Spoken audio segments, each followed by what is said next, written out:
اس ملک کی جو مشکلات ہیں اس کو قابو نہیں پایا جا سکتا. لیکن جناب اسپیکر، جب آپ حکومت میں آتے ہیں، چاہے جو بھی پارٹیاں اس وقت حکومت میں ہیں، وہ بریو ذمہ نہیں کہلائی جا سکتی ان تمام مسائل کو جب تک کہ وہ حل نہیں کریں گی. ہم ان کو ذمہ دار ٹھہرائیں گے. عوام ان سے پوچھے گی کہ یہ بجٹ جو ہے کس کی خوشنودی کے لیے آیا ہے اور اس سے کس کس کو ریلیف ملے گا. میری نظر میں تو عوام کو اس سے کوئی ریلیف نہیں ملا. جناب اسپیکر، اگر میں ذکر کروں یہاں پہ جو قرضوں کا سرکولر ڈیٹ جو ہے وہ ہر سال تقریباً 20% اس میں اضافہ دیکھنے میں آیا ہے. لیکن یہ اضافہ کیوں آیا، یہ خرچے کہاں پہ ہوئے، اس کی کوئی ہمارے پاس ایسے واضح ثبوت سامنے نہیں لایا جا رہا.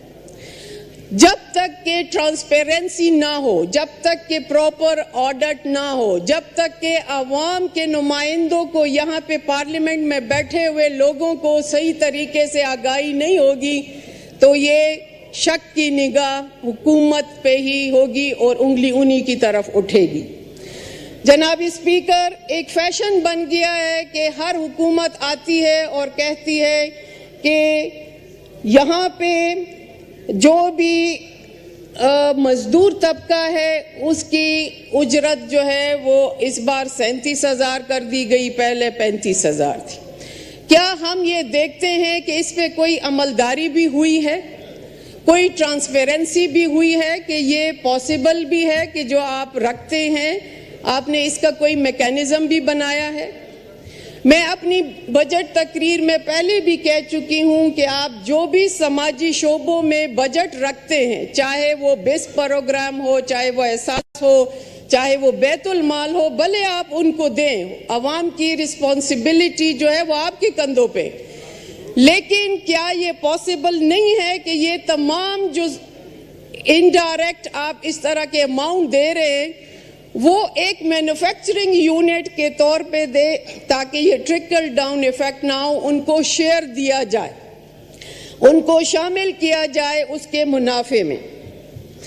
جناب اسپیکر، کہنے کو تو بہت کچھ ہے لیکن شاید سننے کے لیے روادار نہیں ہے، نہ ہمارے ممبران اور نہ آپ کی طرف سے کوئی توجہ ہے.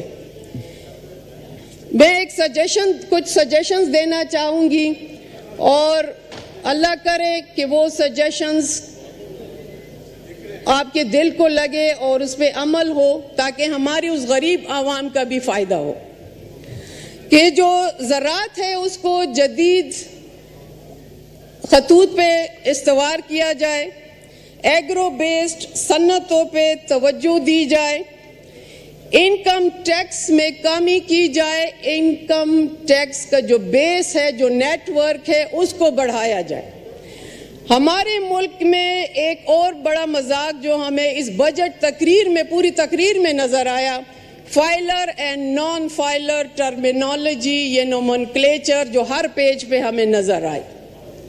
Why we can use this nomenclature؟ جب آپ کا یہاں پہ قانون ہے کہ فائلر، جب آپ پاکستان کا ایک شہری ہے، اس کے پاس آئی ڈی کارڈ ہے تو he should be filed.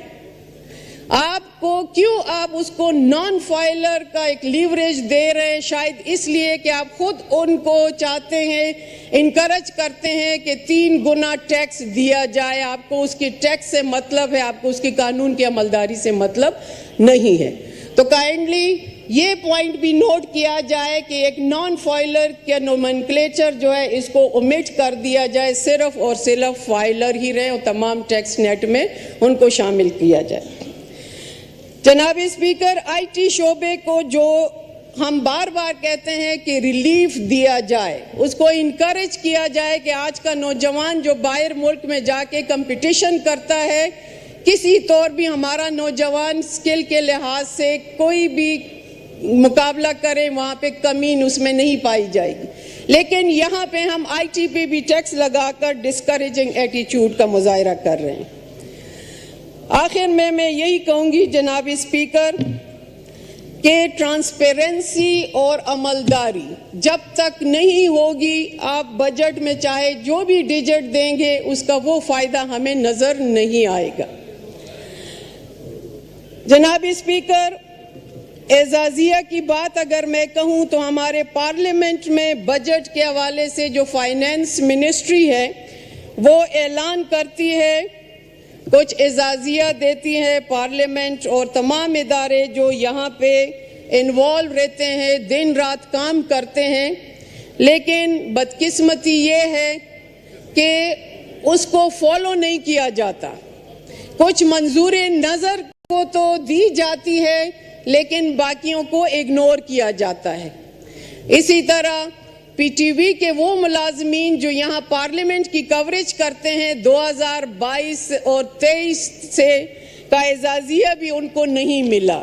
یہ ہمیں کیوں دیے جا رہے ہیں؟ اس لیے کہ ان کی سنوائی نہیں ہو رہی۔ فائنانس منسٹری سے میری ریکویسٹ ہے کہ جب آپ اعلان کرتے ہیں تو آپ کو دیکھنا چاہیے کہ وہ ملازمین جو یہاں